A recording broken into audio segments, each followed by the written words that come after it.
Hi friend, আমি শিলাস কুকিংয়ে আপনাদের সবাইকে স্বাগত জানাই। সর্ষে পোস্ত দিয়ে পাবদা মাছের ঝোল বানাবো। তার জন্য এখানে আমি বড় বড় 4 পিস পাবদা নিয়েছি, দুটো ভেজে রেখেছি পাবদা, আর এখানে আরও দুটো ভেজে নিব।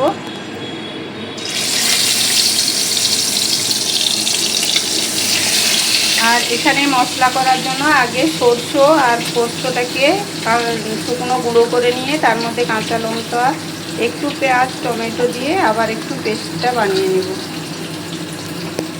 পাবদা মাছগুলো তো খুব ফাটে, তাই আমি লবণ হলুদ তেল দিয়ে মাখিয়েছিলাম, তাও দেখো কীরকম ফাটছে। আর এখন ভেজে নেব ভালো করে, একটু লো আঁচে ভাজছি যাতে কম ছিটাটা আসে। আপনারা চাইলে দূরে দাঁড়িয়ে ভেজে দিলেন। পাবদা মাছটা দেখুন ভেজে নিয়েছি, এখন উঠিয়ে রাখবো। বড় বড় সাইজের পাবদা।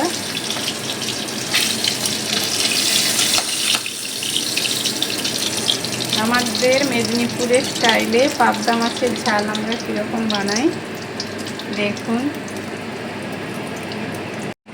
আর একটু ওই তেলের মধ্যে সরিষার তেল দিয়ে দিলাম, আর দিব একটু কালো জিরে। আপনারা শুকনো লঙ্কা, আমি শুকনো লঙ্কা দিচ্ছি, আপনারা চাইলে কাঁচা লঙ্কাও দিবেন। আমরা একটু শুকনো লঙ্কা দিয়ে বানাই, তাই আপনাদের দেখালাম আমরা যেভাবে বানাই। হলুদ গুঁড়া আর কাশ্মীরি রেড চিলি কালারের জন্য একটু দিয়ে দিলাম। সর্ষে পোস্ত টমেটো আর একটু সামান্য পেঁয়াজ দিলাম, দিয়ে ভালো করে কষিয়ে নেব।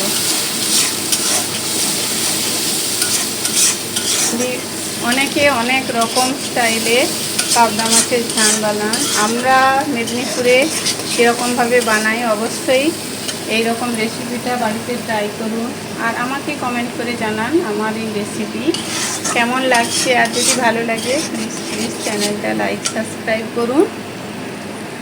এখন দেখুন মশলা থেকে তেল ছেড়ে এসছে, আমি একটু ধনে পাতাও দিয়ে দিই। সবসময় রান্নার মাঝখানে আমি একটু ধনে পাতা দিই মশলার সময়, যাতে একটু টেস্টটা আমার মনে হয় একটু ফ্লেভারটা ভালো আসে।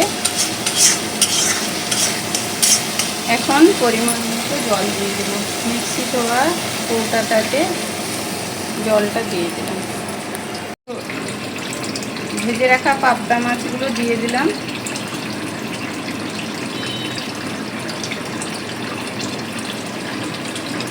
এরকম বড় বড় পাবদা দিয়ে ঝাল খেতে কিন্তু দারুণ লাগে।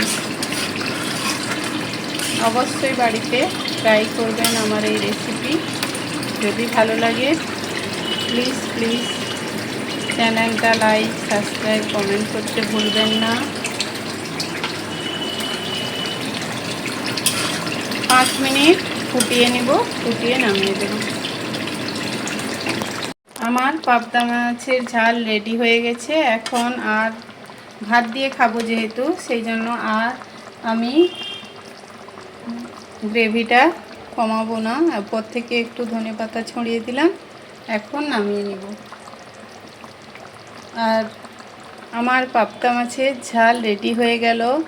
অবশ্যই আমাদের মেদিনীপুরের স্টাইলে এই রেসিপিটা ট্রাই করুন। যদি ভালো লাগে প্লিজ চ্যানেলটা আমার সাথে থাকুন। এখন নামিয়ে রাখবো, আবারও নতুন ভিডিও নিয়ে চলে আসবো, রান্নার কুকিং ভিডিও। আপনারা সবাই সাপোর্ট করুন। এখন আবার কোনো নতুন ভিডিওতে দেখা হবে। অবশ্যই আমার চ্যানেলটাকে আবারও বলছি একটু লাইক সাবস্ক্রাইব করুন।